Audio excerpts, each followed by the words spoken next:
Well, thanks for that introduction, Eric, and good morning, everyone. Welcome to the National Ethanol Conference. Thank you for being here. We're really excited to see you all, and we've got a great conference planned for you over the next day and a half. But I wanted to kick things off this morning by talking about persistence. What do you think of when you hear that word? Who do you think of when you hear persistence? I think of Thomas Edison, who overcame numerous challenges to become one of the greatest inventors and innovators of all time. Edison invented the phonograph, the alkaline battery, the motion picture camera, and the automatic telegraph.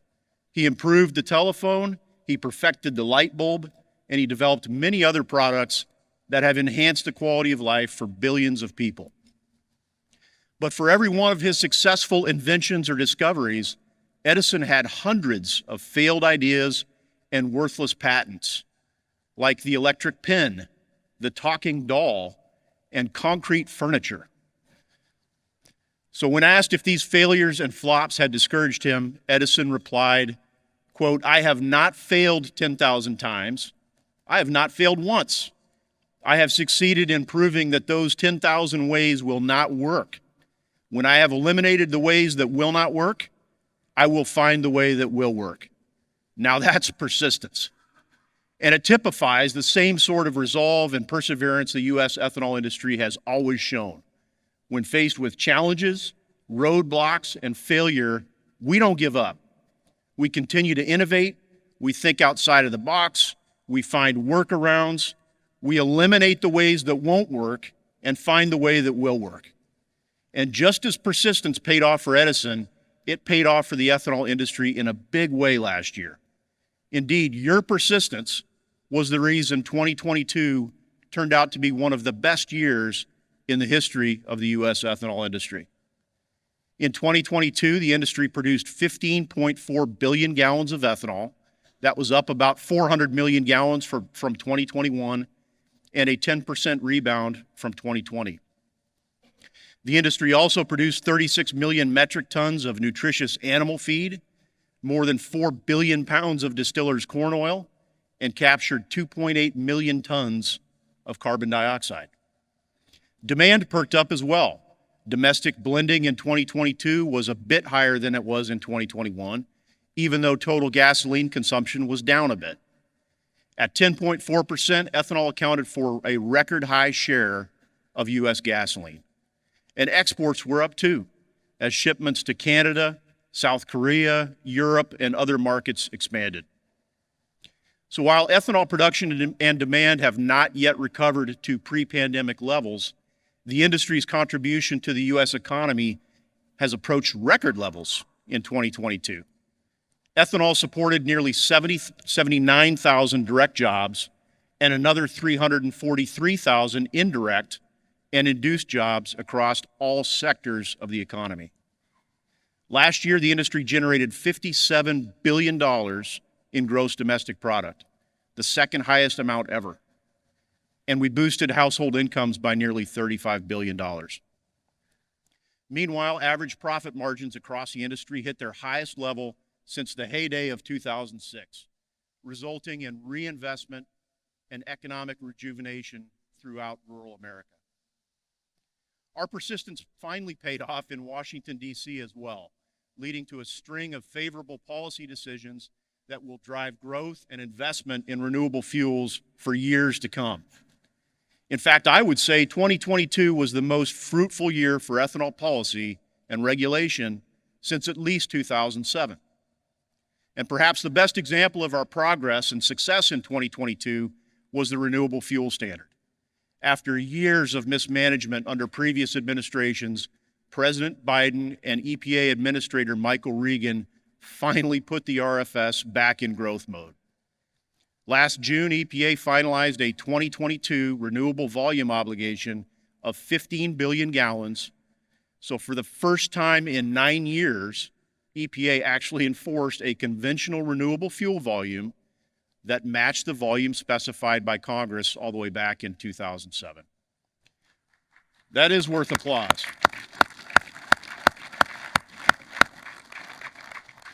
The 2022 standards also included the highest ever volumes for cellulosic and advanced biofuels. The agency also reinstated half of the 500 million gallon renewable fuel volume that was illegally waived in 2016. You might remember a federal court ordered EPA to restore that volume all the way back in 2017 after RFA and our partners successfully challenged the agency's abuse of its general waiver authority. But EPA under the Trump administration ignored the court order and they drug their feet, so we kept pressing, and in 2022 the agency finally took steps to comply with that court order. In addition, EPA denied 69 pending small refinery exemption petitions because those refiners had failed to meet the criteria set forth by the 10th Circuit Court of Appeals. So when you take all that together, EPA's actions last June finally brought confidence, integrity, and certainty back to the RFS program. And this didn't just happen on its own. No, it happened because of RFA's persistence. It happened because of our diligent advocacy efforts and our relentless outreach. It happened because for years, we have been engaging policymakers and regulators in a constructive way to promote the benefits of the RFS program. It happened because of our incessant rallying cries to get the RFS back on track. It also happened because we took legal action when necessary, whether it was the 10th Circuit case on small refinery exemptions or the DC Circuit Court case on the general waiver. The legal efforts led by RFA have been crucial in restoring order and sanity to the RFS program. Now, EPA's final rule for 2022 volumes also created momentum for future growth. You may recall that when Congress expanded the RFS in 2007, it included specific annual volumes for each type of renewable fuel, but only through 2022. After 2022, Congress gave EPA much more control and much more discretion to set RFS volumes.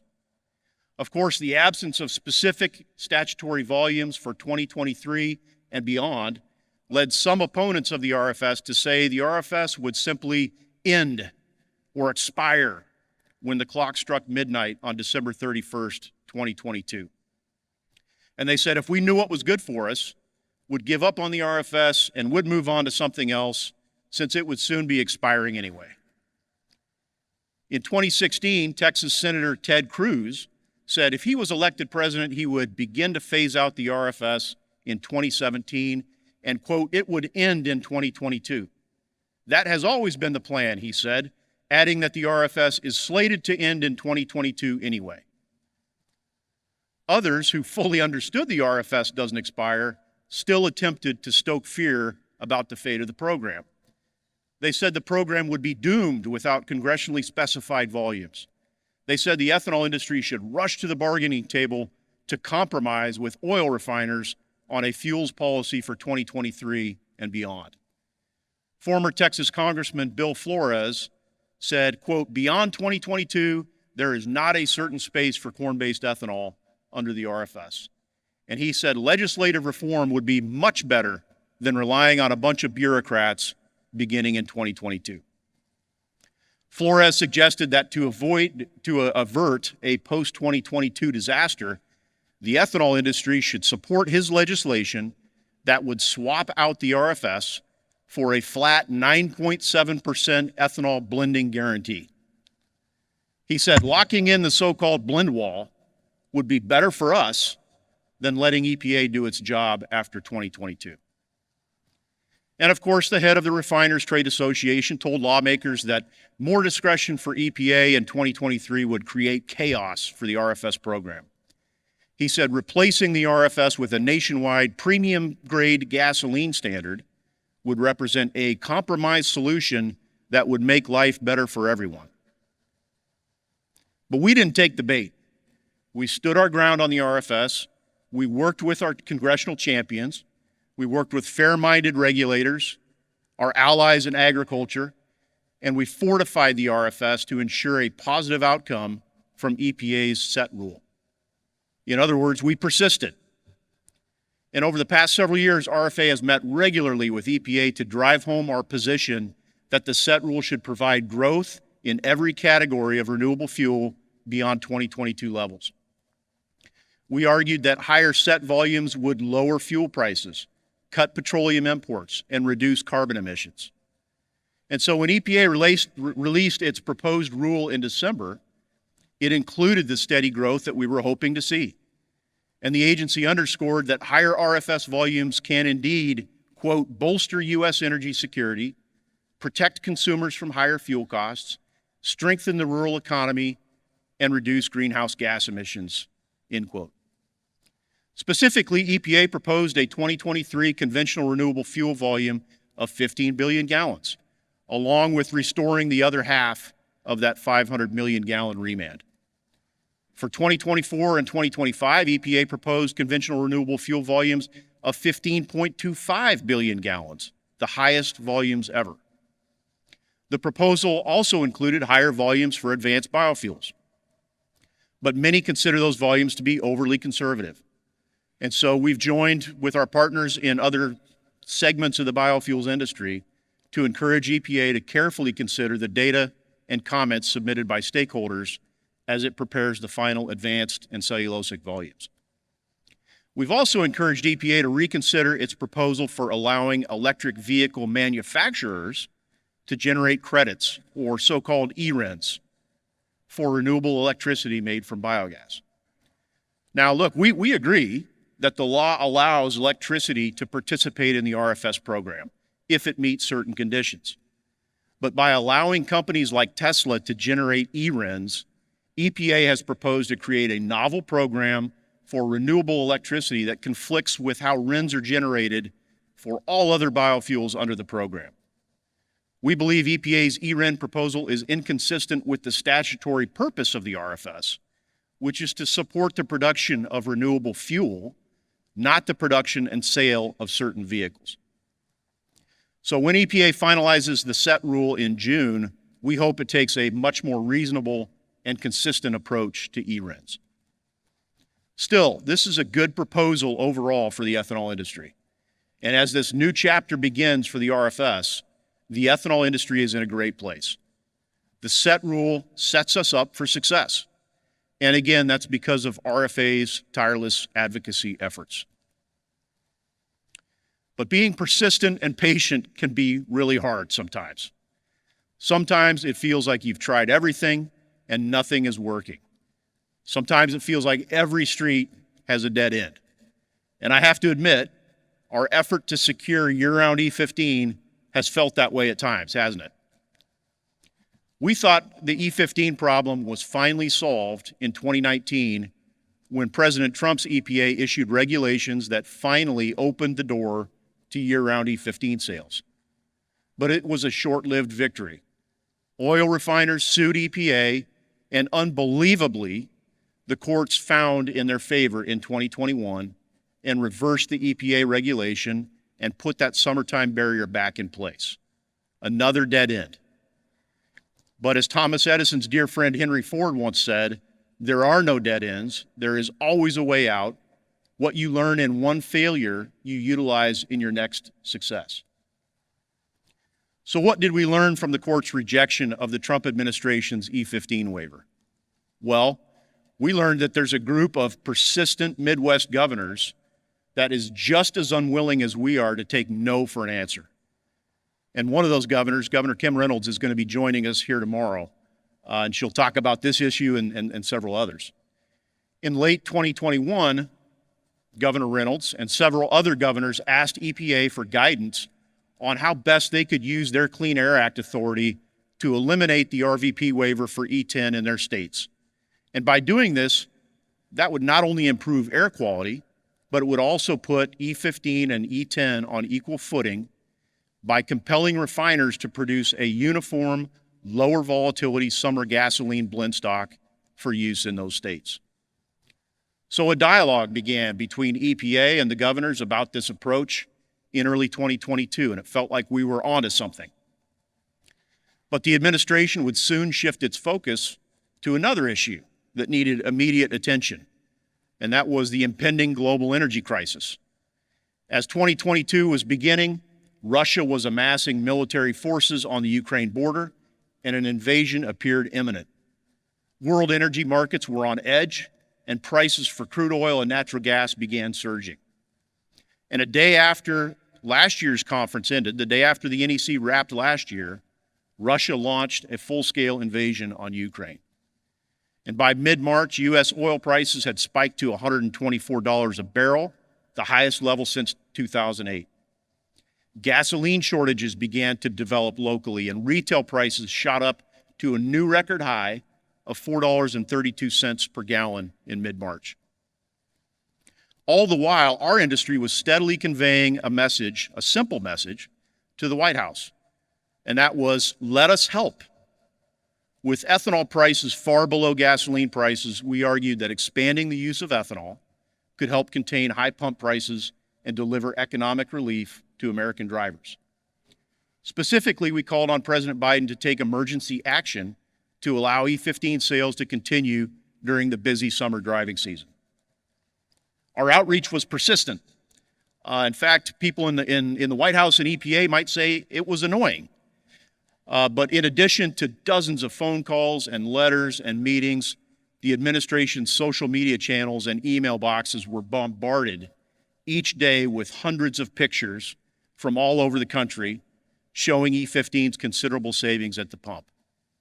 And it got their attention. They came to realize that E15 was saving consumers real money with every fill-up.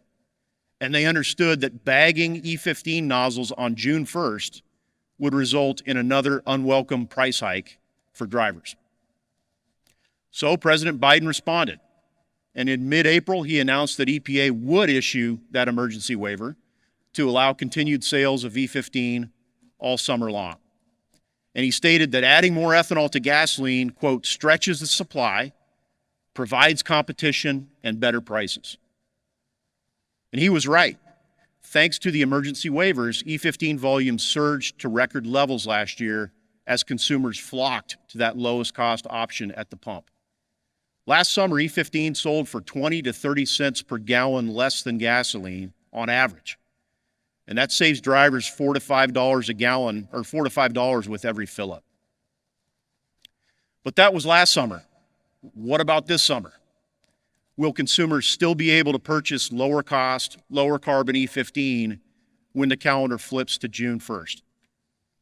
And unfortunately today, unless the administration or Congress acts quickly, the answer to that question will be no. And that takes us back to the governor's effort. Last April, after receiving guidance from EPA, 8 Midwest governors, led again by Governor Reynolds, formally petitioned the agency to remove the RVP waiver for E10 in their states and permanently level the playing field for E15. Now, by law, EPA had 90 days to approve the governor's petition, which means this should have all been done and wrapped up with a bow by last July. And it should have been ready to go and already implemented in time for this summer. But instead of approving the governor's petition within the required 90 days, the White House sat on it for 10 months. So now we are hearing that today, maybe later this morning, 307 days after receiving the governor's notification, EPA will finally propose to approve the petition. And that's good news. But you might notice I said EPA will propose to approve the petition. That means we're still at least a month or more away from a final approval. And if you haven't noticed, today's March 1st. We're getting closer to summer with each passing day. We're just 60 days away from the start of the summer gasoline season for fuel terminals. And the administration is now saying, hey, the marketplace simply won't have time to implement these changes before this summer. So we are hearing that when EPA proposes whatever it's going to propose today, that it's going to suggest kicking the can on implementation of the governor's petition until next summer, summer of 2024, which leaves us in a real bind for this coming summer in 2023. Now, you might be wondering, why would the White House drag its feet on this? Well, once again, it all boils down to oil industry scare tactics. We had a handful of pipeline companies and refiners that spooked the administration into thinking that the governor's petition would somehow cause a significant increase in gas prices. And of course, that's complete nonsense. Everybody knows that allowing year-round E15 would result in lower prices at the pump, and any additional cost to make and distribute that lower volatility gasoline would be marginal at best, and it would be more than offset by ethanol's cost-saving benefits. But here we are today, and unless something changes in the weeks ahead, E15 could be blocked from entering the marketplace again this summer. Even though these governors followed the law, met their deadlines, did everything they were supposed to do to protect consumers in their states. Now, the alternative, of course, would be for Congress to pass legislation that removes the E15 barrier once and for all. And in 2022, we came closer than ever before to that legislative resolution. Last June, the House passed a bill that removed the summer E15 barrier, and it was the first time ever that such legislation had passed out of either chamber of Congress. Meanwhile, in the Senate, Senators Fisher and Klobuchar introduced a bill that would similarly remove the summertime barrier for E15. And as a result of negotiations between RFA and the American Petroleum Institute, that bill even had the support of major oil companies. But just like before, a small group of merchant refiners was the tail that wags the dog. They created new roadblocks, and that legislation stalled as the clock ran out on the 117th Congress. So we'll have to start over in the new Congress, and we expect legislation to be reintroduced very soon in both chambers, and we're going to need your help to get that across the goal line before summer.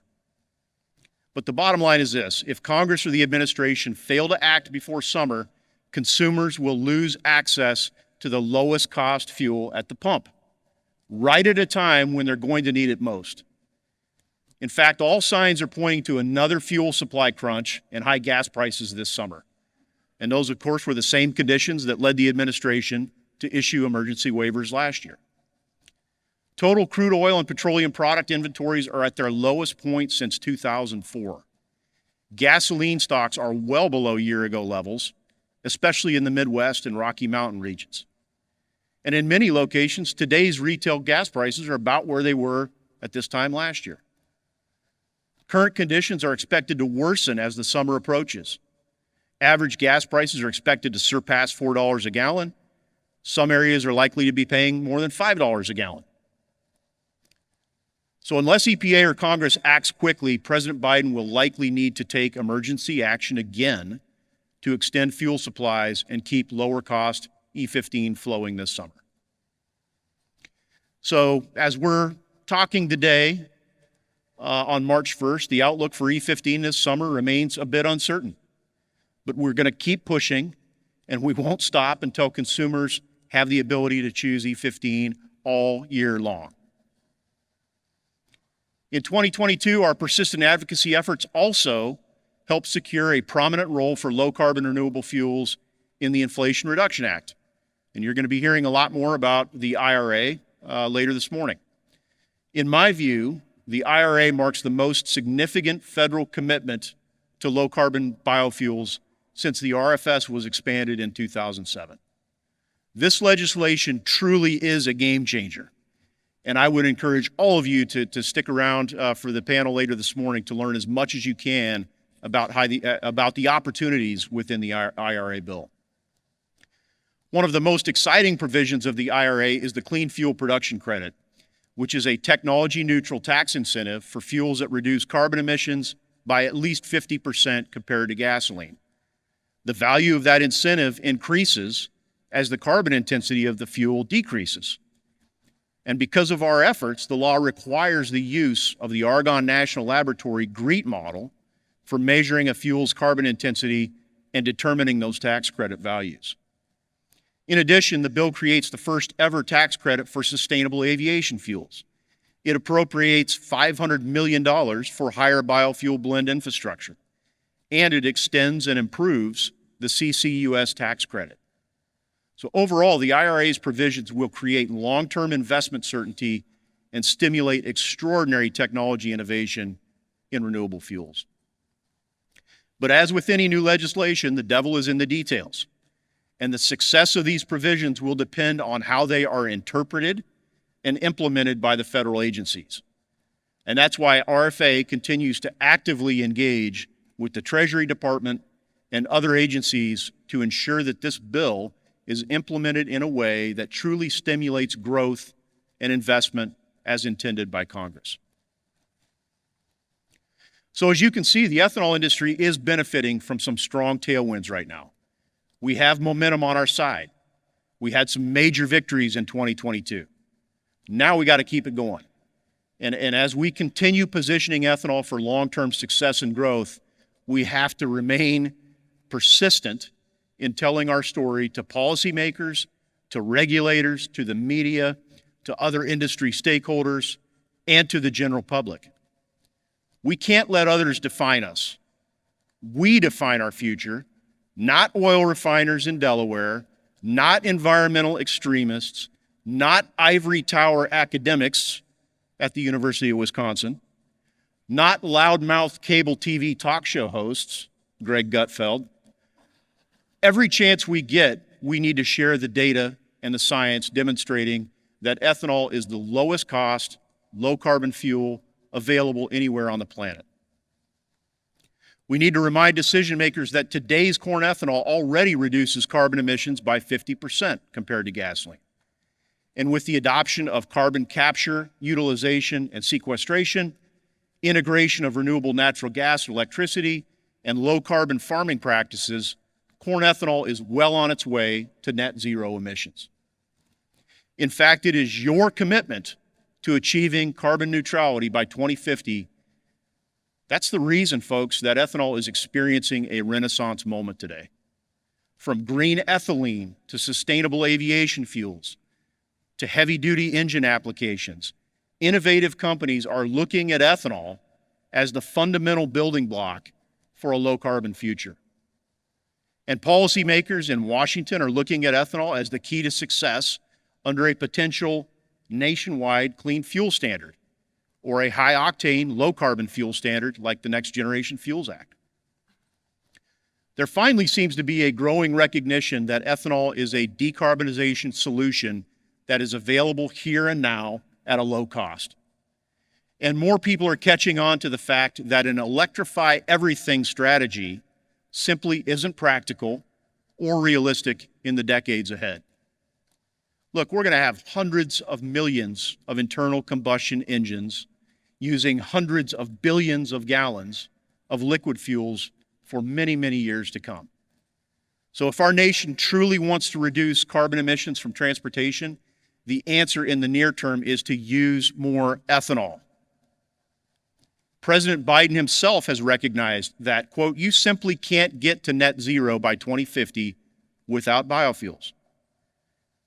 And the Rhodium Group, which is a well-known think tank, recently published a report noting that electric vehicles alone will not get the U.S. to net zero by 2050. And they underscored that, quote, a portfolio of clean fuels is needed. Even our old friend Thomas Edison, who patented his own electric automobile in 1912, knew that plant-based fuels could and should play an important role in our nation's transportation sector, alongside of electricity. After extensively testing ethanol as a motor fuel in 1905, Edison's laboratory found, quote, very satisfactory results and noted, quote, superior efficiency of operation when alcohol is used, end quote. And around 1917, get this, Edison joined his friend Henry Ford on a road trip across Florida, by the way, to publicize the benefits of alcohol fuels. Imagine that. Ethanol and electricity coming together to power America's automobiles. Actually, it's not all that hard to imagine because it's happening today, and just outside of this ballroom sits RFA's new Ford Escape plug-in hybrid flex fuel vehicle. When that vehicle has a full tank of E85 and a full charge on the battery, it can travel about 420 miles, with most of that coming from ethanol.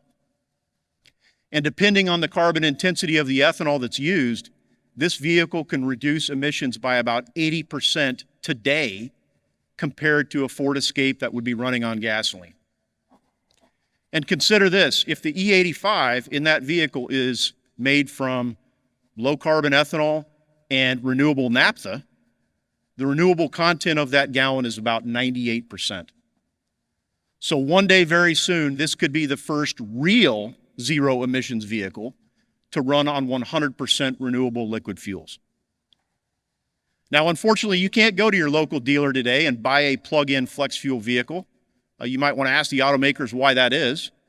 Our Escape out there is a concept vehicle, but we hope to change that. It is our hope that one day soon, after proving the benefits of this technology, consumers will be able to choose a true zero emissions vehicle that meets their everyday needs. So continuing to position ethanol as a here and now decarbonization solution will be a top priority for RFA in 2023. But it won't be our only one. As the RFS enters a new growth phase, we'll need to protect and defend the program against legislative tinkering and against continued attacks from opponents who prefer the status quo. And come hell or high water, we will find a way to secure year-round E15 this summer and every summer. As war in Eastern Europe continues to wreak havoc on global energy markets, allowing summertime sales of E15 is a simple step policymakers can take to provide relief at the pump. Restoring fair trade in major markets will also be a high priority. We'll work with our government and industry partners to remind the world that when markets are built on a level playing field, consumers win. We'll be especially focused on Brazil, where a punitive tariff was recently reinstated on U.S. ethanol. Even though their new president is on record 15 years ago saying, quote, duties on ethanol make no sense, end quote. And he said countries should have the opportunity to, quote, buy and sell freely. Boy, we agree. We will also push for proper implementation of the Inflation Reduction Act. Sustainable aviation fuels, CCS, and other new technologies offer enormous potential for the industry, but that potential can only be realized if the IRA is implemented the right way. And as Congress continues to examine options for future energy and climate policies, we will also ensure ethanol has a seat at the table, a big seat. We'll advocate for smart policies like a technology-neutral clean fuel standard and the Next Generation Fuels Act. So we certainly have our work cut out for us, and we're going to need your help. If we are going to accomplish these goals, we're going to need your passion and your persistence. Let's keep this momentum going. It is indeed an exhilarating time to be working in the ethanol industry. As Eric said earlier, we are ready for growth because of your tireless advocacy and innovation. And we are set up for success because policymakers are finally recognizing the promise of low-carbon renewable fuels like ethanol. And for the first time in many years, it feels like we have the wind at our back. So now it's time to soar. Let's go. Thank you.